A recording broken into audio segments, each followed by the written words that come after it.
Today we're reading from the book of Acts, chapter 14, verse 8, titled In Lystra and Derbe. In Lystra there sat a man crippled in his feet, who was lame from birth and had never walked. He listened to Paul as he was speaking. Paul looked directly at him, saw that he had faith to be healed, and called out, "Stand up on your feet." At that the man jumped and began to walk. When the crowd saw what Paul had done, they shouted in the Lycaonian language, "The gods have come down to us in human form."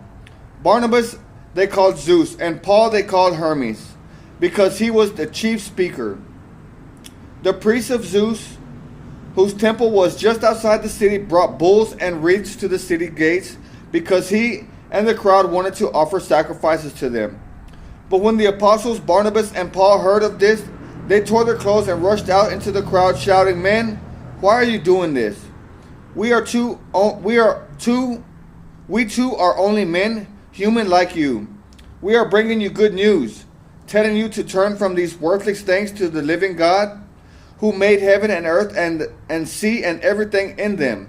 In the past he let all nations go their own way, yet he has not left himself without testimony. He has shown kindness by giving you rain from heaven and crops in their seasons. He provides you with plenty of food and fills your hearts with joy." Even with these words, they had difficulty keeping the crowd from sacrificing to them.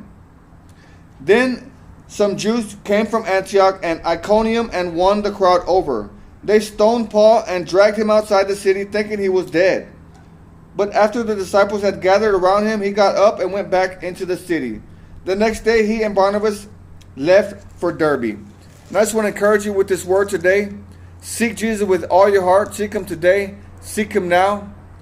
God bless you, and I will see you at the top.